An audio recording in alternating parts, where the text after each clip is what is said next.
Hey everyone, Freedom for Kaz here. Hey, I'm going to do a video today on how to make a campfire. Now, not just any ordinary campfire. I'm talking about a fire that you can cook your meal on. Now granted, I've been out here in the woods for a couple days now. Actually, today is my second day, and tonight will be my third night. And granted, I have a fire pit with me, and that makes it kind of easier to cook your meals. But what if you don't have a fire pit? Well, I'm going to go through that in this video and explain how it is that you can make a fire, a good hot fire for cooking larger pieces of meat. Now, there's many ways of cooking over a fire. I mean, the idea of cooking a hot dog on a stick is a really good one. I mean, if you trap something or even catch a fish, you can cut the meat into slices and pretty much put it on a stick, hold it over the fire, and it will cook that way. But let's say you want to cook a bigger piece of meat. Let's say, a steak or something like that. A good portion of meat.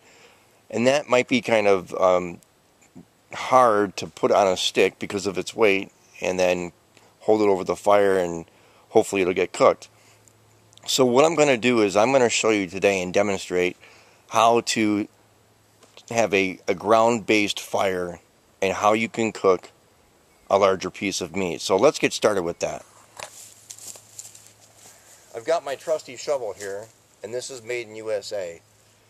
I paid some good money for this one, and what I recommend is that you don't go to the store and buy the cheapie, okay?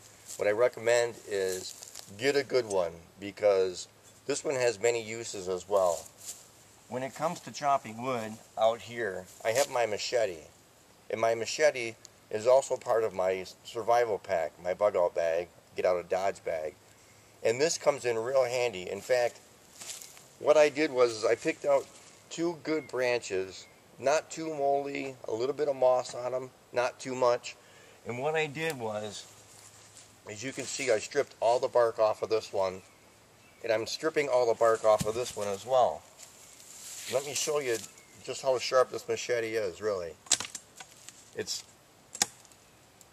really very sharp. You can cut all the knobs off this branch with hardly any effort, and then you can skin this easily as well. Now the reason why you skin it is you want to get all the moss off of there and any mushrooms, any mold, things like that. So I've already shaved that one. I'm going to continue shaving this one, and when I get my hole dug in the ground, I will show you where I'm at and how we're going to make the fire.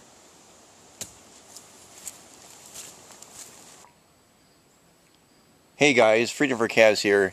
Hey, I'm going to continue my video here on making a good campfire for your meal. Okay.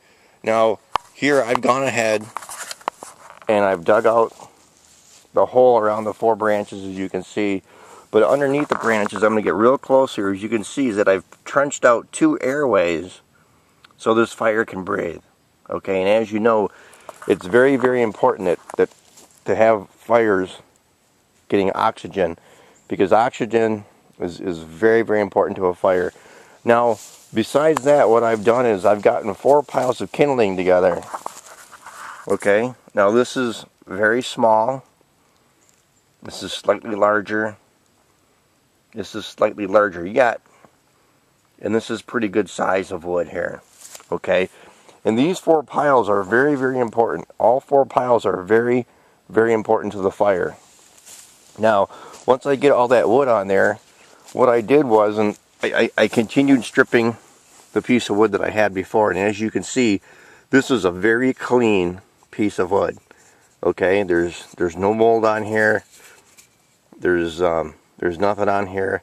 The branch looks good all the way through.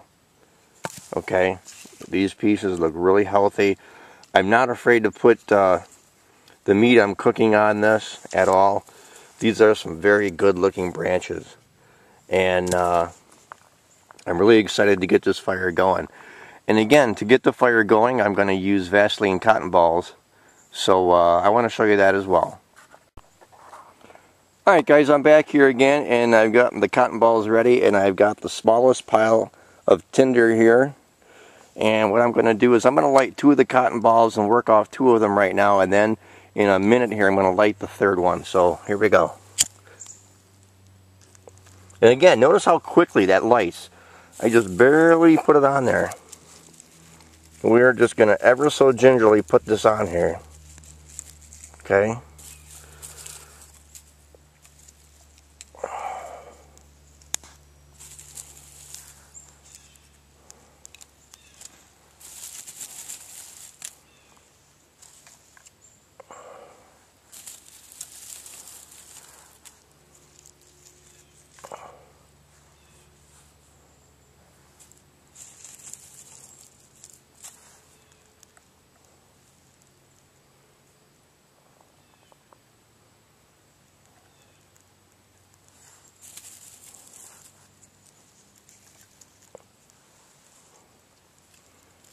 Now I'm going to light the 3rd one here.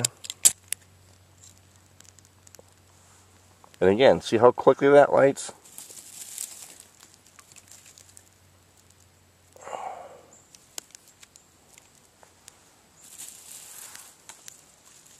The one on the end here isn't doing so well, but we'll get there. Don't you worry. The one on the middle is taking off like a wildfire, and that's exactly what we want here. Okay? As you can see, this is how it starts, and it's a little smoky right now, but as you can see, the flames are getting bigger.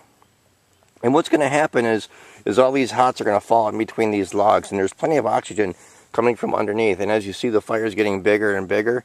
I'm going to add to the fire and get this thing going, and then I'll show you in a few more minutes exactly where we're at.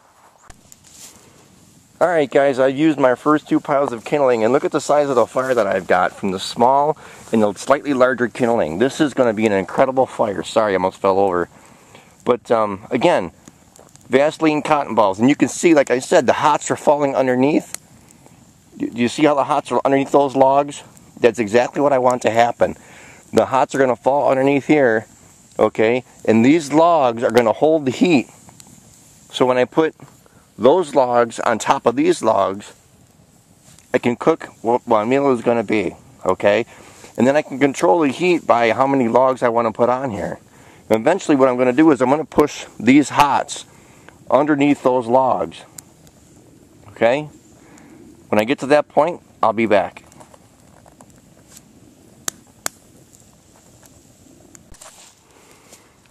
Alright guys, this is my fire after 3 piles of kindling. Alright, you can see it is fully engulfed. The hots have fallen underneath like I said they were going to. You can see there's plenty of oxygen getting to the fire because of the troughs that I made. Alright, and I'm not in any fear of this fire going out because I can tell you right now, it's plenty hot. Now, again, we're not going to be cooking with the fire. We're going to be cooking with the hots of the fire. Now, when these kind of burn down, I still have my last pile. I might not need to use all of that pile because I'm getting good heat from this fire right now. And as you can see, it's not an oxygen-starved fire because I made the troughs and there's separation between the 4 blocks or 4 branches of wood that I used. So let's continue on with the fire, and I'll be back in just a few minutes to show you a little bit more.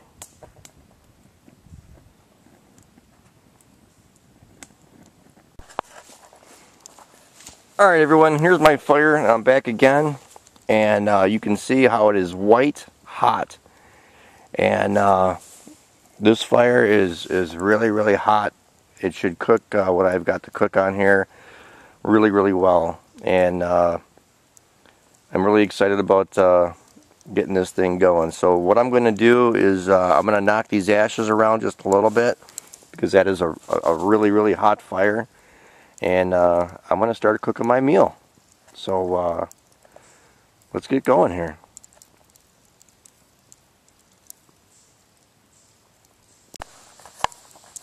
So there, now we have it. I put my cooking sticks on there. I'm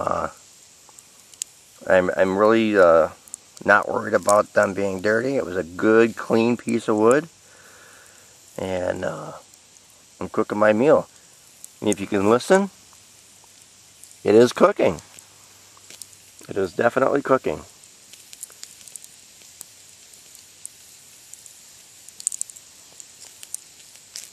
So when the meal's done, I'll let you know where we're at. And like I said, I did not use all of the last pile that I had, just in case. If I need some extra wood or something, I'll have it. But this is a very, very hot fire, and it's a great way to cook bigger pieces of meat without a huge flame. And I'll let you know what happens after that. We'll talk to you then.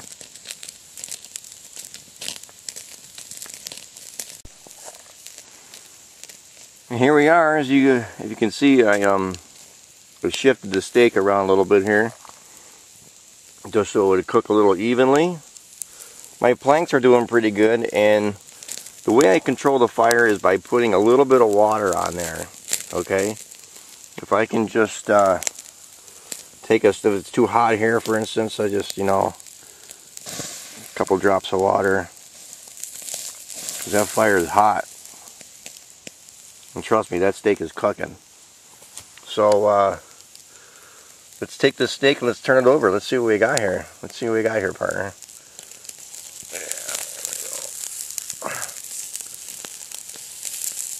I'll get a better stab at it here. Oh, look at that. Look at that. Look at that.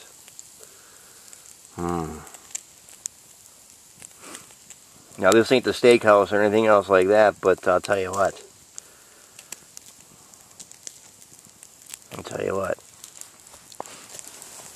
Oh, that steak is looking pretty good. That fire is plenty hot. Plenty hot. So there you go. If you don't have a fire pit, you don't need to worry. You don't need a fire pit. Having a fire pit does make it easier, but you really don't need one. I'm going to let that cook for a few more minutes, and when it's done, I'll let you know how it tastes. But right now, it's looking real good. Hey everyone, I think my meal is ready, and I just want to point out what's left of this fire. Now, of the 4 logs that we're going across, this is the first log. This tip and this tip here was the second log. This tip and this tip here was the 3rd log. And here's the 4th log. And just like I said, those logs were going to hold the heat, and that's exactly what they did. And now my cooking logs are, here's my first cooking log, here's my second cooking log, and here's my 3rd cooking log. And obviously you can see the fire is still plenty hot. And that steak, I can't wait to taste it. So I'll tell you what, we're here, we're both here.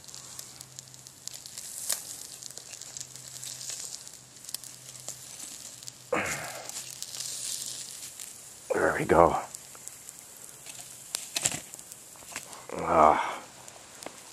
Look at that. Let's see if I could do this one-handed.